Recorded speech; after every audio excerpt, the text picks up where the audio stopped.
Welcome. I am Assistant Professor Dr. Farhad Mustafa Musa Aprushi, board certified in orthopedic surgery.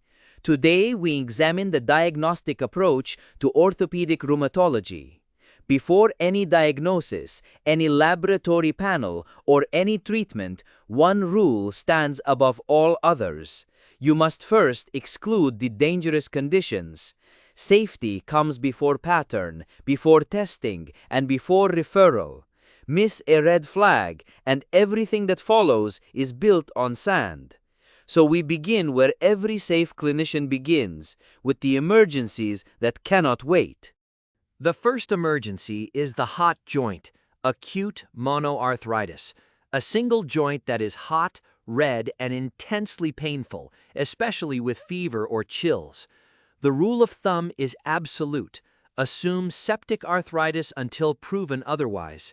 Keep your threshold of suspicion exceptionally low in patients with diabetes, immunosuppression, or a prosthetic joint.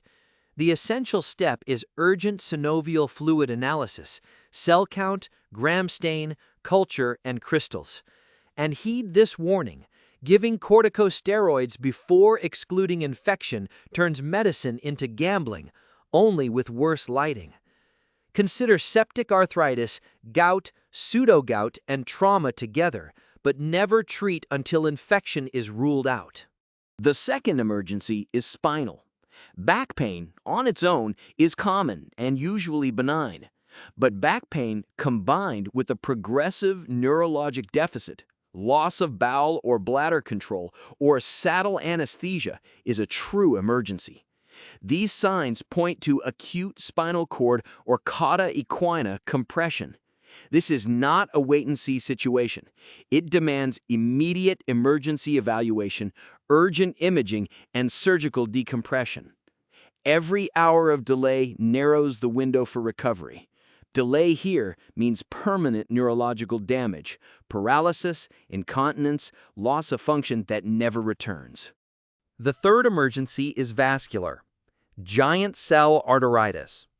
In any patient over 50 presenting with a new headache, scalp tenderness, jaw claudication, pain on chewing, or visual symptoms, suspect it immediately. This is an ophthalmic emergency.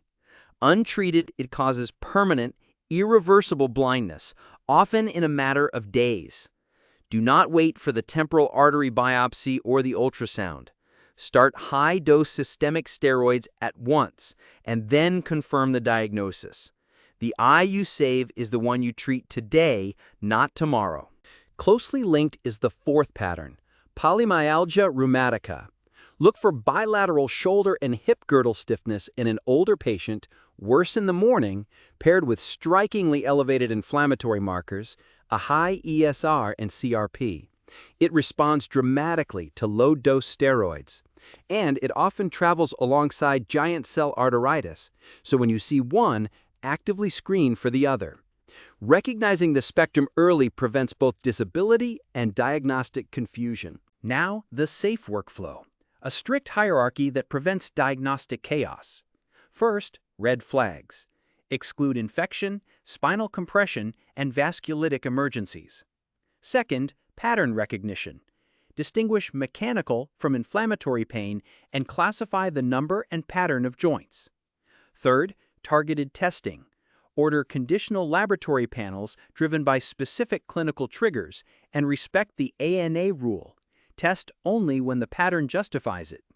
Fourth and last, referral urgency. Decide whether the patient needs urgent, early, or routine rheumatology referral. Follow this order every time, and safety follows you. Remember the discipline. Red flags first, pattern second, testing third, referral last. Always exclude the dangerous before you consider the common. Protect the joint, the spinal cord, the eye, and the life before you reach for a laboratory panel. That is the essence of a safe orthopedic rheumatology approach. Thank you for your attention. This has been a clinical lecture by Assistant Professor Dr. Farhad Mustafa Musa Atroshi, board certified in orthopedic surgery.